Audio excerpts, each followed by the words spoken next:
નમસ્કાર દર્શક મિત્રો, મહામંથનમાં આપ સૌનું સ્વાગત કરું છું। આજથી બરાબર 100 વર્ષ પહેલા આપણા દેશમાં પડેલા દુકાળને આલેખતી એક નવલકથા પન્નાલાલ પટેલ સાહેબે લખી હતી। એ કાળુ અને રાજુના પ્રેમને વણી લેતી કથામાં એક ગરીબ ગામડાનો ખેડૂત પરિવાર અને એ ગામડાના એ કેટલાય પરિવારો એ દુકાળથી જીવવા માટે કેવા કેવા પ્રયત્નો કરે છે એની એ વાત હતી। અને એ દુકાળના કારણે એની જિંદગીને કેવી રીતે ટૂંકી કરે છે એ પન્નાલાલ પટેલ સાહેબે બરાબર એ રૂવાડા ઉભા કરી દે એવી સ્થિતિમાં એમણે એ વાતને લખી છે। પણ આજના સમયમાં આપણને કુદરતે ખૂબ આપ્યું છે, એટલે દુકાળો આવે છે અને દુકાળો જાય છે, આપણે બચી જઈએ છીએ।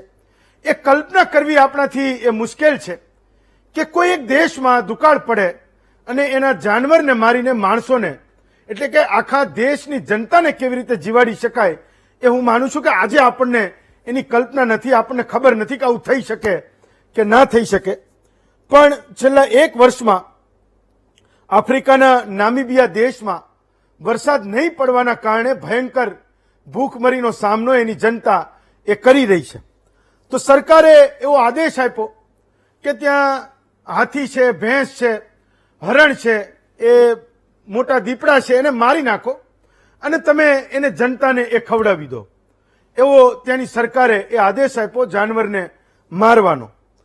તો નામીબિયાના રાષ્ટ્રપતિએ મે મહિનામાં આ વિશેની કટોકટી પણ જાહેર કરી। પણ એવું કહે છે કે નામીબિયા જેવા દેશમાં દુકાળ પડવો એ કોઈ નવી વાત નથી, ત્યાં દુકાળો પડતા રહે છે। પણ છેલ્લા 6 વર્ષમાં એની જનતાએ આવી ભૂખમરી ના જોઈ હોય, આવો દુકાળ ના જોયો હોય એવી સ્થિતિ આજે નામીબિયામાં છે। કારણ એ બન્યું કે છેલ્લા 1 વર્ષમાં બિલકુલ વરસાદ ન પડ્યો, ગરમી જબરજસ્ત વધી રહી છે। તો જે અનાજ હતું, જે સરકારના ભંડારણો હતા, એ બધાય અનાજ ખાલી થઈ ગયા। સરકાર પાસે એમને ખવડાવવા માટે એ અનાજ નથી, એના પોતાના જેટલા પણ સ્ટોરેજ હતા એ બધાય ખાલી થઈ ગયા અને જનતા પાસે એક અનાજનો દાણો ન બચે એ સ્થિતિ એ દેશમાં આવી। તો સરકારે નક્કી કર્યું કે તમે જાનવરને મારો। એ સરકારે પ્રોગ્રામ બનાવ્યો ને એ લોકોને ખવડાવવાનું શરૂ કર્યું। એવું કહે છે કે ત્યાંની સરકારનો જાનવરને મારીને લોકોને ખવડાવવાનો આ નિર્ણય એ રાજકીય છે। ત્યાં એ પણ એક વિવાદ ચાલી રહ્યો છે કે 2 મહિના પછી નવેમ્બરમાં ત્યાં ચૂંટણી છે અને લોકો મત ના આપે એના માટે ત્યાંના રાષ્ટ્રપતિએ એવો નિર્ણય કર્યો કે તમે ભલે જાનવર મરી જાય તો મરી જાય, પણ દેશના લોકો ભૂખ્યા ના મરવા જોઈએ, એના સુધી કોઈને કોઈ રીતે ભોજન પહોંચવું જોઈએ। પણ આજનો આપણો જે વિષય છે, જે આપણે લઈને બેઠા છીએ, આ સમાચાર એ આખા વિશ્વમાં ફેલાયા કે નામીબિયા એના લોકોનું ભરણ પોષણ એ કેવી રીતે કરી રહ્યું છે। આપણા અમદાવાદના કેટલાક શ્રેષ્ઠીઓએ આ સમાચારને જોયા અને સાંભળ્યા, એમણે વાંચ્યા અને એમણે એવું નક્કી કર્યું કે દરેક માણસને જીવવાનો હક છે એ અંદાજે, દરેક જીવને જીવવાનો હક છે એ અંદાજે, એ મંત્રે આપણે એમાં કંઈક મદદ કરવી જોઈએ। એમણે આપણા રાજદૂતને પત્ર લખ્યો, એમણે ત્યાંના રાષ્ટ્રપતિને લખ્યું, ત્યાંના ચીફ સેક્રેટરીને લખ્યું કે ભાઈ તમે જો ઈચ્છો તો અમે તમને અહીંથી અનાજ મોકલીશું, પણ તમે એ જાનવરને મારવાનું કામ એ તમે છોડી દો। એ બધી સરકારી પ્રક્રિયાઓ થઈ અને છેવટે એક વાત એવી નક્કી થઈ કે હમણાં એ 27 મેટ્રિક ટન અનાજનો જથ્થો એ આપણા ગુજરાતના જૈન શ્રેષ્ઠીઓ એ આફ્રિકાના એક દેશમાં મોકલશે, એટલે કે ત્યાં એ જીવનની રક્ષા કરી શકે। જીવદયા માટે આ ગ્રુપે એ કામ કર્યું। સવાલ એ પણ થયો કે ચલો 27 મેટ્રિક ટન અમે તમને મોકલાવીએ તો છીએ, તમે અત્યારે આ જાનવરને મારવાનું બંધ કરશો, પણ જો તમે એવી લેખિતમાં ખાતરી આપો કે જો વધુ અનાજ અમે મોકલીએ તો તમે બિલકુલ જાનવરને નહીં મારો, તો એવું બીજો 500 મેટ્રિક ટન અનાજ એ અમે અહીંથી ગુજરાતથી એ તમને આફ્રિકામાં પહોંચાડીશું। એક ગુજરાતી તરીકે આપણને ગર્વ થાય કે આપણા દેશમાં, રાજ્યમાં, ગામમાં, આપણા જિલ્લામાં, શહેરમાં કંઈક મુશ્કેલી આવે તો એ શ્રેષ્ઠીઓ હંમેશા મદદ માટે તૈયાર હોય છે। એવી હજારો સંસ્થાઓ આપણે ગુજરાતે નિર્માણ કરી છે કે એક સામાન્ય માણસને કોઈ પણ મુશ્કેલીના સમયે એ ઊભી રહે છે। પણ 7 સમંદર પાર એ વિદેશમાં આવડી મોટી અનાજની મદદ હું માનું છું કે મેં પહેલી વાર એ સમાચારને જોયા, સમજ્યા અને આ ઘટના હું મારી સામે પહેલી વાર જોઉં છું। આ ગ્રુપનું નામ એ તપોવન યુથ એલ્યુમની ગ્રુપ છે અને જેમ હું વખાણું, જેમ ગુજરાત વખાણે, જેમ તમે વખાણો, એના માટે આજે મહામંથનમાં કેટલાક પ્રશ્નો એમને કરવા માટે બોલાવ્યા છે. એમનું નામ દેવરસિંહભાઈ શાહ છે. ત્યાગ ગ્રુપ જેને કહે છે એના એ પોતે સભ્ય છે, શ્રેષ્ઠી છે. દેવરસિંહભાઈ, હું મહામંથનમાં તમારું સ્વાગત કરું છું. મારો પહેલો સવાલ તો એ છે કે મને પોતાની વાતની નવાઈ લાગે છે કે વિશ્વના દેશોમાં પડતી મુશ્કેલીઓ એક વાચક તરીકે, એક નાગરિક તરીકે આપણે આપણી માહિતીના સ્ત્રોત માટે એનો ઉપયોગ કરીએ છીએ. ચલો, આ દેશમાં આવું પણ બન્યું ને આપણે જાણી લીધું. હું ખરેખર ખૂબ આનંદિત છું કે તમે લોકો એવું વિચાર્યું કે આ માત્ર સમાચાર નથી, પણ માનવતા માટે મદદ કરવાનો સૌથી મોટો અવસર છે. એના માટે હું તમને અને તમારા આખા ગ્રુપને પ્રણામ કરું છું, અને એની પાછળ જેની પણ પ્રેરણા છે એ તમામ મહાત્માઓને પણ હું પ્રણામ કરું છું. મારો પહેલો સવાલ એ છે દેવરસિંહભાઈ કે મેં એવું વાંચ્યું કે એ દેશમાં 24,000 જેટલા હાથીઓ છે. એમણે તો એક કોષ્ટક પણ બનાવી લીધું છે કે ક્યાં સુધી આપણી પાસે અનાજની વ્યવસ્થા ન થાય તો જાનવરને કેમ કેમ મારતા જઈશું. તમે મને એવું કહો કે આ વિચારની પાછળ છે શું, અને તમે કેવી રીતે નામીબિયાની આખી દેશની જનતાને તમે એ ખાવાનું પૂરું પાડશો કે અનાજ પૂરું પાડશો? Thank you. અહીંયા અમને આમંત્રણ આપવા બદલ સૌથી પહેલા તો ત્યાગ ગ્રુપ અમારું ખૂબ સક્રિય હોય છે બધી પ્રવૃત્તિમાં. તપોવન યુથ એલ્યુમની ગ્રુપ, તપોવનમાં ભણેલા જ મિત્રો દ્વારા, એમના ભૂતપૂર્વ વિદ્યાર્થીઓ દ્વારા બનેલો આ ગ્રુપ છે, જે હંમેશા રાષ્ટ્રરક્ષા, સંસ્કૃતિ રક્ષા અને ધર્મ રક્ષાના કોઈ પણ કાર્ય હશે, જે દેશમાં હશે કે વિદેશમાં હશે, એના માટે હંમેશા તત્પર રહે છે. અને એને જ ધ્યાનમાં રાખી અને જયારે સૌથી પહેલી વખત અમે આ સમાચાર કોઈક મીડિયા મારફતે વાંચ્યા, ન્યૂઝમાં વાંચ્યા, તો નોર્મલી જેમ બધા વાંચે અમને પણ એમ વિચાર આવ્યો કે બરોબર છે, હવે આપણે ઇન્ટરનેશનલ લેવલ પર તો ક્યાં પહોંચી વળવાના છીએ, બરોબર છે, આપણી દુઃખ વ્યક્ત કરી શકીએ, એનાથી તો વધારે શું કરી શકીએ. પણ અમારા જ ગ્રુપના એક મિત્રનો સવારના પોરમાં જ ફોન આવી ગયો કે કદાચ આ સમયે અમારા સૌના પ્રેરણા સ્ત્રોત એવા પૂજ્ય ગુરુમાં ચંદ્રશેખર વિજયજી મહારાજ સાહેબ હોત તો 1 મિનિટ બેસી ના રહ્યા હોત, અને ચોક્કસ એમણે આમાં કોઈક ને કોઈક પ્રયત્ન કર્યા જ હોત. તો આપણે કેમ આના માટે પ્રયત્ન ના કરવા? ઇન્ટરનેશનલ મીડિયા સુધી પહોંચવું, એ લોકોને ત્યાંની સરકાર સુધી પહોંચવું, એ લોકોની ત્યાંની પરિસ્થિતિની સમજણ લેવી, અને આપણે કેવી રીતે એમને સહાયભૂત થઈ શકીએ, આ બધી વસ્તુ અમારા માટે પણ કઈ નવી હતી, લગભગ એવું સમજીએ તો ચાલે. એવા સમયની અંદર અમારા ગ્રુપે તાત્કાલિક મિટિંગ બોલાવી અને આના માટે જેટલા પણ પ્રયત્નો થઈ શકે એવા હોય એ ઇમિડિયેટલી ચાલુ કર્યા. ત્યાંની દુષ્કાળની પરિસ્થિતિ ખૂબ ગંભીર છે. લગભગ 1.4 મિલિયન પીપલ એવા છે કે જે લોકોને ત્યાં આગળ ખાવાનું પણ મળતું નથી. એવા સમયે ત્યાંની સરકારને જે પણ જરૂર હોય એ બધી જ આપણે પૂરી પાડીએ. 2 મુદ્દા છે. એક મુદ્દો એવો છે કે ત્યાં આગળ દુષ્કાળનું ખૂબ મોટું તકલીફ છે, અને બીજો મુદ્દો છે કે આ દુષ્કાળને ધ્યાનમાં રાખી અને ત્યાં આગળ પાછળથી એનિમલ નું જે પણ આખું આ પ્રોબ્લેમ છે એ ક્રિએટ થયો છે, કનિંગ ઓફ એનિમલ જે તરીકે અત્યારે પ્રખ્યાત થયો છે. તો 2 મુદ્દામાંથી અમે બંને મુદ્દામાં એક સાથે સરકારને કેવી રીતે સપોર્ટ કરી શકીએ, માનવતાની મહેક, સેવાની સુવાસ, દયાની દિવ્યતા અને ભારતની ભવ્યતા સુધી આ બધી વસ્તુને લઈ જવા માટે તરત ને તરત અમારું ગ્રુપ સક્રિય થયું. અહીંયાના ભારતના જે આપણા એમ્બેસેડર છે મિસ્ટર જાટવજી, અમે એમની જોડે કમ્યુનિકેશન ચાલુ કર્યું.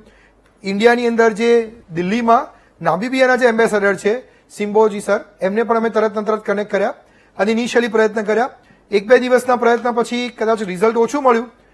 તરત અમે લોકોએ અમારા જે ઇન્ટરનેશનલ નેટવર્કના અમારા જે મિત્રો છે, જે આફ્રિકન કન્ટ્રીઝમાં રહેલા છે, જે ત્યાંની મલ્ટીનેશનલ કંપનીમાં કામ કરી રહ્યા છે, એવી જ એક મલ્ટીનેશનલ કંપની નામીબિયામાં પણ છે, જે આપણી ગુજરાતીઓની જ છે, અને તે લોકો ગુજરાતની કંપની રહીને નામીબિયામાં ખૂબ સારું કામ કરી રહ્યા છે. એ કંપની દ્વારા અમે લોકોએ ત્યાંના એમડી મિસ્ટર મયંક ગુપ્તા દ્વારા અમે લોકોએ નામીબિયાના સરકારને કનેક્ટ કરવાનો ટ્રાય કર્યો, અને પહેલા જ શરૂઆતના જ અમારા કમ્યુનિકેશનમાં એમને સરકાર જોડે કનેક્ટ કરીને બહુ જ મોટો સપોર્ટ કર્યો, અને ત્યારથી આ વસ્તુને વધારે વેગ મળ્યો.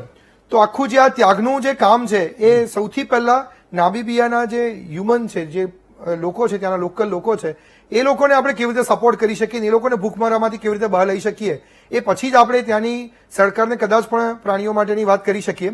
તો અમે સૌથી પહેલા એમને ફૂડ મોકલવાનું નક્કી કર્યું, વિધાઉટ એની કન્ડિશન. શરૂઆતમાં અમે એમને કીધું કે અમે તમને ફૂડ મોકલવા માટે તૈયાર છીએ, અને લોકો પણ ખૂબ સારો અમને પ્રતિભાવ આપ્યો.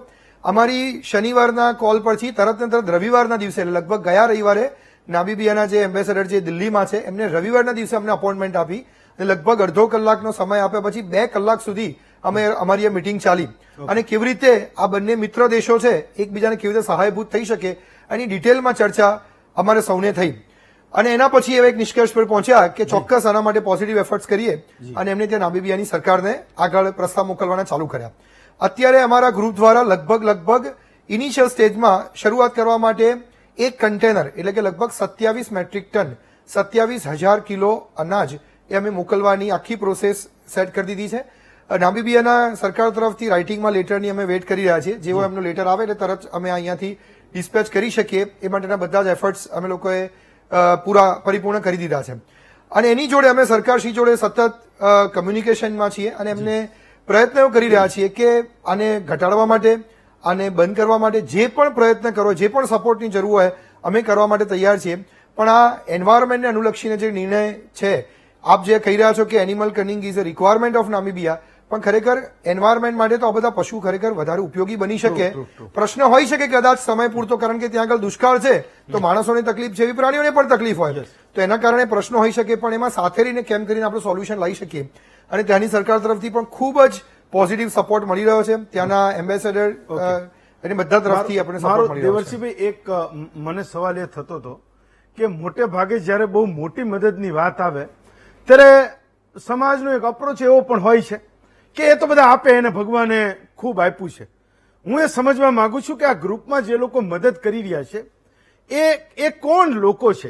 એ મને ખબર છે કે ક્યારેય મારા કેમેરાની સામે એ બધાય તો નહીં આવે, તમે એના પ્રતિનિધિત્વ રૂપે આજે મને એ પ્રશ્નોના જવાબ આપી રહ્યા છો. પણ હું એ સમજવા માંગુ છું કે આ મદદ કરનારા લોકો જેણે મદદની વાત એ સાત સમંદર પાર એ વિચારને માત્ર વિચાર નહીં પણ એને લાગુ કરવાની એ વાત કરી નાખી અને એને લાગુ પણ કરી દીધો. તો એ કોણ લોકો છે? શું એ એમની ઇન્કમ ગ્રુપ શું છે? એ શું લોકો કમાય છે? શું કામ ધંધો કરે છે જે નામીબિયા દેશના લોકોને ફીડ કરવાની, એમને ખવડાવવાની વાત કરે છે? પ્રશ્ન આપે જે કર્યો છે, ખરેખર જયારે પણ આ વિચાર આવ્યો અને અમે લોકો આ કમિટમેન્ટ મૂકવાનું શરૂ કર્યું ત્યારે અમે હાથમાં કોઈ ડોનર્સનું લિસ્ટ લઈને નતા બેઠા. માત્ર ને માત્ર અમારી ભાવના એટલી મજબૂત હતી કે ગમે તેમ કરી અને આપણે એમને સુધી પહોંચવું છે.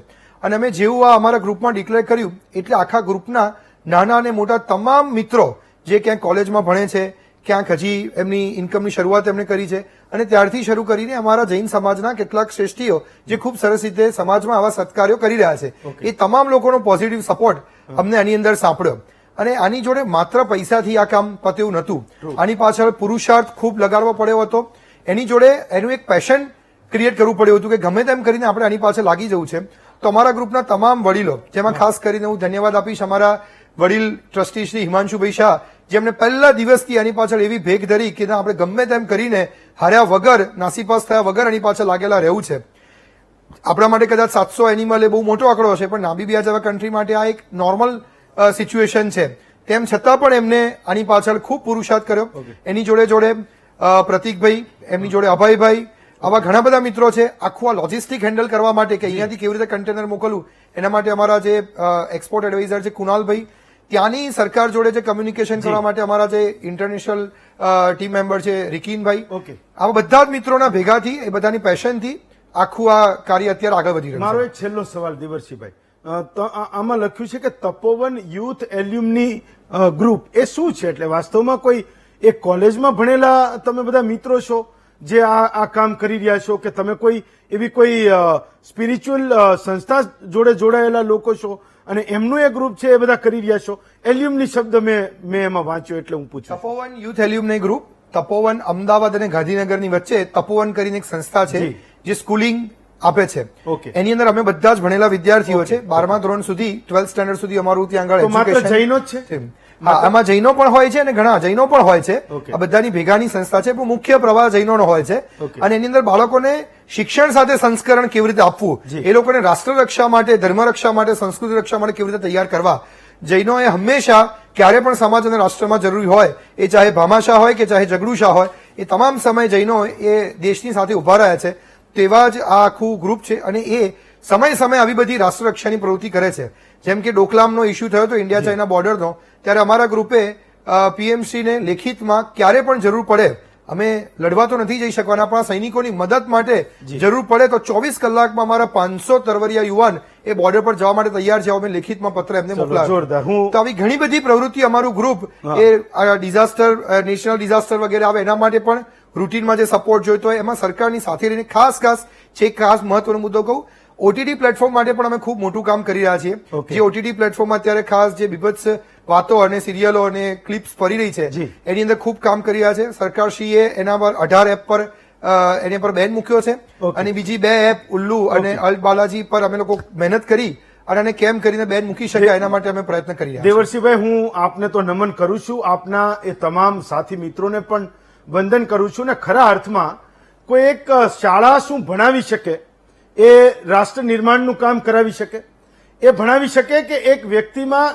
પરિપૂર્ણ કેવી રીતે હોય, એનું આચરણ સારું કેવી રીતે હોય, એ શાળાઓ ભણાવે અને એ વાસ્તવમાં એ આચરણમાં એનો વિદ્યાર્થી મૂકે. કદાચ એ આપની શાળા અને આપ તમામ જે મિત્રો છો એનું ઉત્તમ ઉદાહરણ છો અને ગુજરાતને એક નવા એક યુથ ઓર્ગેનાઇઝેશનના એક દર્શન થયા છે. હું આપને ખૂબ ખૂબ વંદન કરું છું, પ્રણામ કરું છું અને ગુજરાતના મારા મહામંથનના તમામ દર્શકો વતીથી પણ હું આપને ખૂબ ખૂબ વંદન કરું છું. આપ અમારી સાથે જોડાયા, આપનો આભાર માનું છું. અને ખાસ બધા જ મિત્રોને, જે પણ દર્શક મિત્રો છે ને એવું ખાસ કહીશ કે આ અભિયાનની અંદર જી. જ્યાં પણ પોતાના સંકલ્પ બળ દ્વારા પણ આપણે એમાં જોડાઈએ અને ત્યાંના ભૂખમરામાં પીડાતા લોકો માટે પણ આપણી સહાનુભૂતિ વ્યક્ત કરીએ અને આ કનિંગ ઓફ એનિમલનો જે આખો પ્રોગ્રામ છે Yes. એનામાં પણ આના માટે પણ સરકાર ફેર વિચારણા કરે એવા સંકલ્પ સાથે આપણે પ્રતિબદ્ધ. થેન્ક યુ વેરી મચ ખૂબ દેવરસિંહભાઈ. આભાર. Thank you.